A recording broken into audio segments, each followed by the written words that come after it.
All right, we have been joined by our third place finisher, Alex Palou, driver of the number 10, the American Legion Honda for Chip Ganassi Racing. This is your fourth podium of 2021. Nice. Tell us about your day and the racing there at the end. Oh, that was exciting. That was a really, really nice. I enjoyed a lot the race. To be honest, we struggled a lot yesterday, but today it was amazing the way we come back and being able to fight until the end. That's what racing is all about, right? Wheel by wheel, and it was amazing the overtakes we were having with Colton and Joseph there. I couldn't really get Joseph, but yeah, we'll get them next time. I do have a little bit of bad news for you in that you've given up the points lead to Pato, but only by one. Yeah, why is it bad news then? We're still there. I mean, at the end, you have to look until now who has been the best, and that's Pato for sure. And then it's us. So we've been doing a lot. We've been working really hard to get me up to speed. I think the team has been giving me a race car to win every weekend, which that's awesome. Coming into a new weekend and knowing that you're going to be able to fight for the for the wins, it's amazing. So yeah, it's just all about me working with myself, and yeah, as I said, it's amazing what the 10 car did from yesterday to today, and we're going to keep on growing and keep on trying to win. All right, we'll go ahead with questions. We've got one here in the room, and then we'll go to the Zoom where I have several hands raised. All right, Alex.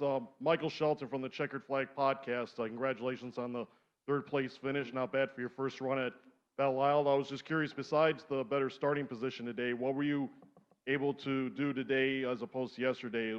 As opposed to what did you learn from yesterday, and what do you think went right for you today? Yeah, thank you. I think overall we just had better performance everywhere. We had better performance in 1-2 laps as we saw on qualifying, and also during the race I was able to go really fast, get the tires to work, and fight with the guys. So yeah, I think we just improved overall. I think it's a really tough track to come here and just have 1 hour of practice. I was not super comfortable with the car yesterday, but Julian, my engineer, and all the group of engineers that I have in the 10 car gave me the right car today to be able to have the confidence and push forward today. Have you had a chance to try any Coney dogs yet while you've been here? No, sorry, but it's super tight. Yeah, That's IndyCar's fault, right? Like they right. give us a tight schedule, so I'm all day here. So Absolutely. All right, congratulations. Thank you. Thank you. All right, we'll go to the Zoom, and we'll start with Eduardo Olmos from IndyCar Al Día. Thank you, Kate. En español, Alex, de entrada, ¿qué te pareció Detroit y el reto de la fecha doble? Buenas, Eduardo. La verdad que me pareció que es bacheado, muy bacheado, pero nada, ayer no me gustaba nada Detroit porque obviamente cuando no estás adelante nunca te gusta un circuito, aunque sea el mejor circuito del mundo, pero hoy me gusta más. Tengo que decir que es duro hacer 2 carreras aquí y hacer una carrera aquí con 1 hora de práctica, pero bueno, hemos podido salvar los muebles con un podio más, buenos puntos, un poquito de champán y gorras nuevas, así que estoy contento. ¿Cuál fue la clave para mejorar de ayer a hoy? Ha sido todo un poco, las 70 vueltas que hicimos ayer de carrera fueron buenas y luego hemos mejorado el coche, he mejorado yo en conducción, así que ha sido un paquete completo. Muy bien, buen trabajo. Gracias. Thank you, Kate. Thank you. All right, we'll continue on the Zoom with Enrique Naranjo. Hello, Kate. Thank you so much. Hello, Alex. In Spanish, please, if possible. Alex, bueno, te iba a preguntar primero si, por si eras optimista después de este podio, pero ya he visto que sí, así que lo voy a cambiar y quería que me hicieras un balance de lo que va hasta ahora, porque yo creo que ese optimismo que tienes seguramente vaya por esto, ¿no? Estamos muy avanzada la temporada y con un balance que no sé si esperabas a principio de año. Bueno, hace un par de carreras ya decía, ¿no?, que venderían fines de semana duros y que teníamos que sumar puntos cuando teníamos que sumar y salvar un poco los puntos cuando teníamos que sufrir. Este era el fin de semana que me temía y la verdad que ha salido mejor de lo que esperaba y más viendo cómo íbamos ayer, así que nada, optimista, claro, contento un montón. Yo creo que los pilotos que estaban delante ayer, no, ayer porque fue un poco una carrera loca, pero los que estaban delante hoy ya habían estado aquí en Detroit, así que creo que hemos hecho el trabajo. Oye, y en lo que viene también te va bien, ¿no? Hay menos óvalos, más road course. Podemos ser optimistas, ¿no? Para esa pelea por el campeonato. Sí, por supuesto. Al final es donde he ido y más que Road Course Oval, ya has visto, Indy 500 íbamos muy bien, así que la volvería a hacer mañana si podemos. Pero es circuitos que hayamos ido. Si hemos ido a esos circuitos vamos a ir bien. Si no, nos va a tocar trabajar un poco más. Gracias, Alex. Thank you, Kate. Gracias. All right, we'll continue with Ben Johnston from Paddock Eye. Cheers, Kate. Hey, Alex, congratulations on your podium. Just a quick question for you. What do you put down your momentum and consistency to so far this season? The team I have around me that just give me the tools to make it happen. It's been awesome to come to every weekend knowing that I have a fight for the win. And yeah, it's all because of the team. I have really good teammates that I can learn from. Marcus getting the first win yesterday was amazing for not only for him but for the 8 crew that they've been fighting all year, but they had some bad luck, and yesterday finally they got it. Scott, Jimmy, so yeah, I just have a really good team around me that I just have to focus on myself and try to move forward. Excellent. And in terms of the circuit itself, obviously it's an extremely bumpy kind of track. Was that playing on your mind at all over the last 2 days, or did you just want to get the job done? Yeah, it's really bumpy. Like, if you can imagine a really bumpy place, you're not even close to that. Like, it's super bumpy, and I tried to imagine that. I tried to say, okay, Alex, it's gonna be really bumpy, get ready for it. I was mentally ready. 1 lap, and I was like, oh my God, I cannot race IndyCars here. Like, it's crazy. Yeah, so, and then having only 1 hour, it's tough. It's tough to get up to speed, to attack the corners without crashing, because if you crash in the 5th lap, you're done. So yeah, it's a hard balance, and it's a really tough, but it's the situation we are now, and it's fine. We just have to deal with it. But yeah, it's nice when you get up to speed, but the first free practice I did, I was like, oh my God, that's gonna be tough. But yeah, we made it to the podium. I'm really happy with the work we did, and yeah, cannot wait to come back next year and try and win this race. Excellent. Well, congratulations, man, and best of luck next weekend in Road America. Thank you. Cheers, Kate. Thanks, Ben. All right, we'll continue on Zoom with Eric Smith from Race View Online. Thanks, Kate. Alex, yeah, right before Jimmy spun there on I believe it was like lap 54, you're about 10 seconds behind. When that came, what was the feelings inside the car? Did you feel like you had something for Joseph and Colton at the time to maybe win this thing? To be honest, on pure pace, I think that Colton was probably the strongest. So yeah, I don't think I think Joseph was like 10 seconds in front of me. So I don't think I could have got to Joseph. Maybe, yeah, because he was on use red. So maybe he got, by the end of the race, he could have got a really big deck. But that didn't happen. So yeah, I was happy. I was just happy to be able to fight. When Pato came by, I was like, wow, what is he doing? Like, does he have tire warmers or something? Because he was the only one able to do that. I think we have to figure out what that team is doing and try and do ourselves that for the next couple of races. But yeah, that was a fun battle, and I think we did the most we could. Maybe Joseph, if I had 3-4 more laps, but we didn't have it. So P3 is a really good result. And as we hit essentially the halfway point now of the season, as Kate said, you're 1 point down and second in the points. Is this what you envisioned when you joined Ganassi, that you would be there at this point in the year, or have you exceeded your expectations so far? Yeah, I obviously wanted to see myself P1, but P2 and only 1 point off P1, it's really good. Learning new tracks this year, doing new races that are crazy, like Detroit and Indy 500, getting to experience the full race and battling with experienced guys. So it's been awesome. It's been a lot of learning, but finally we're going to Road America. I've been there. We've been really competitive there, so I cannot wait. Mid-Ohio, those places that I've been there, I'm really looking forward because that's where I think we can have a plus. And a real quick follow-up, like these guys who've been racing up front with between Colton and Pato and Joseph, is you guys are all under the age of 30. Is this what the future, I know yours is only your second year, but is this what you envision the future for the IndyCar series for the next decade? I don't know. Hopefully, we'll see. But I think over the years in IndyCar, we saw some really young drivers that are really good 1 or 2 years, and then the veterans are always there, right? So we gotta keep the consistency up. That's how you can run up front in the championships. I'm trying to learn as much as possible from the man Scott. So hopefully I can make it happen. But it's not easy. It's not easy. Thanks, Alex. Congrats on the podium. Thanks. Thanks, Eric. All right, we have a couple more on Zoom. We'll go to Michael DeForest. Michael, are you there? You want to unmute yourself? So there you go. There you Thanks, go. Kate. Hello, Alex. Congrats on your podium. How tough is it when you get to a end of the race like that restart? How tough is it to manage, because it's of course a very bumpy track and you have all the other guys to fight off? How tough is it mentally and physically for a driver? Yeah, it was really hard, especially the last restart, because the tire temperature was really low. We got pickup. When I say we, I mean all the field except for Pato.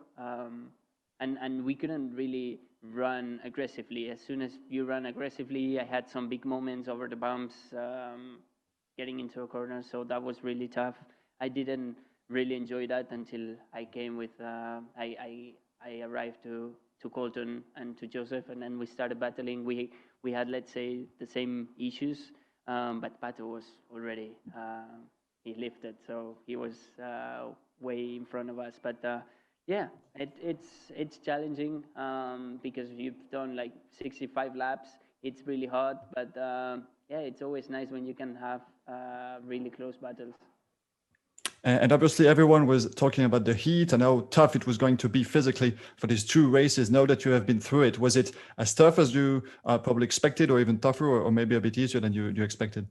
I was running a cool suit, so that's maybe why my life was easier. I saw some guys that didn't run it, that they were like purple, so I guess it was really hard for them. But for me, it was fine.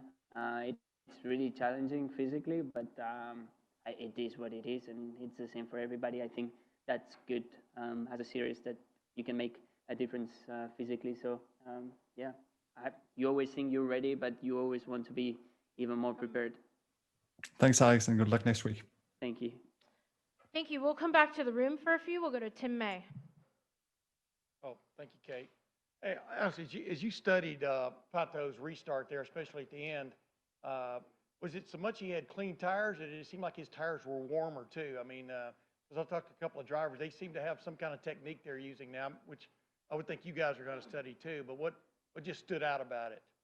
I think it's basically what we've been seeing all year, that they are able to switch the tires on in 1 lap, and that's why they get so many poles. Well, he got 2, and he's always up there on qualifying.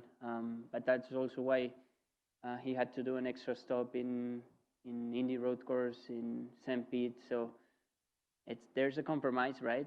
It worked really good this weekend, and we need to find that compromise. But we think we know what it is now, not before, but now. So we're gonna try, and if we can get that right, it's gonna be really fun. Hey, one of the quickie, I put you in this ilk too. Pato, when he has a shot, he takes it.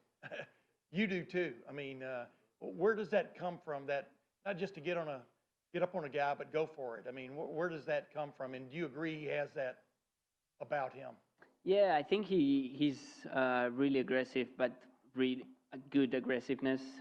He's not crazy. He doesn't dive bombs from like 50 meters away, so he's always really good. You know when he's behind and he has a better car, that he's going to overtake you, which I think we've been really good on overtaking as well. But the thing is that if there's a driver that can switch on the tires because driving skills or because of the setup, then that driver looks like outstanding compared to all others. I think he overtook like 6 cars in 2 laps, which that's crazy. and we were all fighting against the walls, not trying to spin or to crash, and he was like running fast time. So yeah, we'll see, but it's been super fun to battle with him and with Colton as well. Thanks, Tim. We'll go to Bruce Martin from Speed Sport. Alex, the value of being the points leader heading into Road America, which, as I recall, last year was one of your better tracks. Yeah, it's always good to go to Road America, being already good on points. Yeah, I cannot wait to go to Road America. I've been waiting for Road America since I left Road America last year. It's probably my favorite track. We got the first podium there. I love that track, and also Mid-Ohio. So the two races that we have now are going to be awesome for the 10 car, and hopefully we can get double win. And also, this was another American Legion race for you this weekend. You had one of the former national directors of the Legion with you. What's it like when you get people like that are part of the weekend for you? It's impressive. It's impressive, to be honest. I told you already at the Indy Road Course that for me it's amazing, especially coming from Europe, where you don't have that kind of people, or let's say, or organizations, and it's been awesome. We had 2 podiums already with them. Unfortunately, yesterday was not a good day for us, but hopefully they are really happy. They were super happy because for some of them it was the first race that they attended, and they were enjoying a lot. And also, in your never-ending search for chicken, remember Mr. Chicken in Dearborn Heights. Mr. Chicken, okay. Thanks, you. Thanks, Bruce. We'll go next to David Malsher. Sorry, Tim asked my question about how Pado's kind of like turning the tires. Yeah, you are. No, I wanted to ask you, do you think you would have been able to make more passes if IndyCar had swept the track during one of those yellow periods? Is that what was kind of like holding you back from making a dive in on Joseph? You like the tricky questions, eh? Should I be a good boy or a bad boy? Bad? You want the bad one? We've never seen you say anything bad in your life yet. No? No. You're not gonna see me, but no, I can get in trouble just for. But no, yeah. To be honest, yeah. And yesterday as well, we were stopped for like, I don't know, 40 minutes on a red flag, and we came back, and it was like all marbles, and it was like, come on, why? Like, I guess that it's easy to sweep an oval and not so easy to sweep a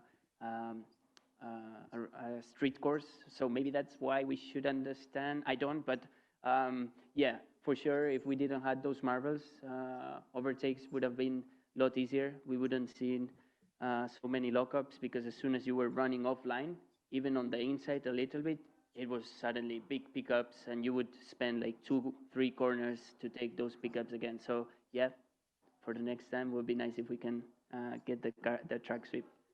Okay, thanks, Alex. Well done. Thank you. We have a couple more on the Zoom, so we'll go to Jackson at Blogada Indy Brazil. Hi, Kate. Hi, Kate. Hi, Alex. In Spanish, please. Alex, felicitaciones pela carreira de hoy, por el campeonato que está haciendo. ¿Qué se siente por estar delante a Scott Dixon en la temporada toda? Muchas gracias. La verdad que siempre se siente bien cuando puedes estar delante en el campeonato, da igual si es delante de Scott o no. Sabemos que él es el piloto a seguir, el piloto a batir, siempre está ahí delante. Cuando tiene buenas carreras gana, cuando no tiene buenas carreras está top 5, así que lo vimos ayer. Y nada, la verdad que bien, hemos trabajado juntos muy bien, me ha ayudado un montón y he aprendido mucho de él, pero la verdad que se siente bien, ¿no? Cuando puedes estar delante de otros pilotos. Gracias, Alex. Thanks, Kate. Gracias. Thank you. Next, we'll go to George Pauly from the Macomb Daily. Thank you. If you would, please, put the weekend into perspective for us. Did you enjoy it? Was it difficult? If you were to come back here in a week or two, would you do anything different? Thank you. Did I enjoy it today? Yes. Did I enjoy it until yesterday? No. I didn't enjoy it. When you're not fast and you know you have to be fast because you have a great car and a great team, obviously, and you cannot really push. You you never enjoy, and you never enjoy running back there. But we said, okay, this is what we had. It's all right. We learned. We had 70 laps yesterday. We sit down.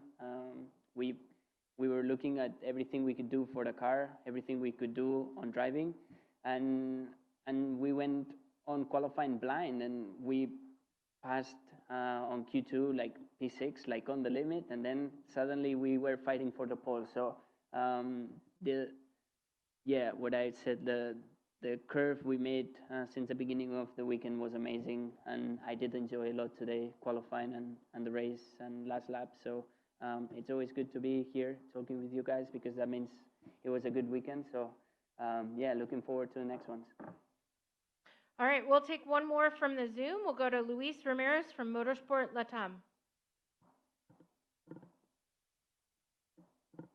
Luis, are you there? You need to unmute yourself. There you go. One more time. Yeah, I'm here, but it's with Pato, no? With Alex, but if it's possible, ask to Alex.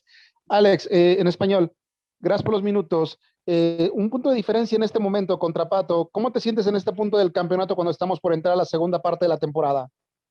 Me siento que ha sido un punto más bueno que nosotros hasta ahora. Ya está, la verdad que siento que es un rival muy fuerte, que ha estado arriba en casi todas las carreras, pero nosotros también hemos tenido un podio en Oval, un podio en Street Course, un podio en Road Course, así que creo que hemos estado haciendo un buen trabajo nosotros también, él también, pero bueno, es el piloto que tenemos que cazar ahora. Está siendo una lucha muy bonita entre los dos, creo que está haciendo un trabajo excelente, pero queremos hacer más y mejor que él. Gracias, Alex. Thanks, Kate. Thank you. We'll do one more in the room, and then I see our race winner has just entered the room. So we'll go to Jenna Fryer from the AP. Hi, I have a couple. Pato, he got by 2 cars in the first 2 turns. You were one of them. Did you see him coming? Joseph called him a freight train. Hey, Alex. We're having like a good discussion, and we're relaxed. I know you won, but it's my moment now. Okay. No.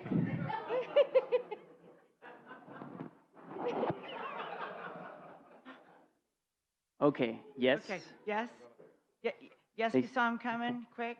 I saw him coming like really fast, so I was like, what can I do? I was like, you're not gonna get the inside, and I was like, you're not gonna get the outside either. Like, that's crazy. And he went, and he did it. So You're very clean. No, I'm giving you a compliment. I don't want. It's my moment. You again? You too? You're gonna? Okay. No, but to be fair, it was a close battle. I saw him coming. I saw when he overtook Scott, and then he overtook Graham, and then it was like, oh, it's my turn now. So I was just waiting, and I knew they were really good and really strong on restarts and starts the first couple of laps, as I said. But he just got it. And this is the 8th race. There's 8 to go, maybe 9. Do you think that this championship battle is sort of shaping up, or is there more to be heard from guys like Dixon and such? Oh yeah, for sure. Yeah, 100%. We're gonna hear more from them, from Joseph, from lots of guys that are gonna be coming really, really fast. So it's not over, but it's a good start for sure. Like 8 races, we're P2. It's amazing. Only 1 point. It's hopefully we can have a good battle, both of us. I know he's going to be really exciting driving, which I know, and I'm going to be more calm. But it's going to be a good end of the season for sure. Is this the most physical track you'd been on? It's tough to say. Yesterday, it was super physical when you're struggling and you're fighting with the car so much, and with the other cars, you struggle so much with the heat. It's a street course, bumpy. So probably, and especially doing 2 races, it's really tough. Thank you. Thank you.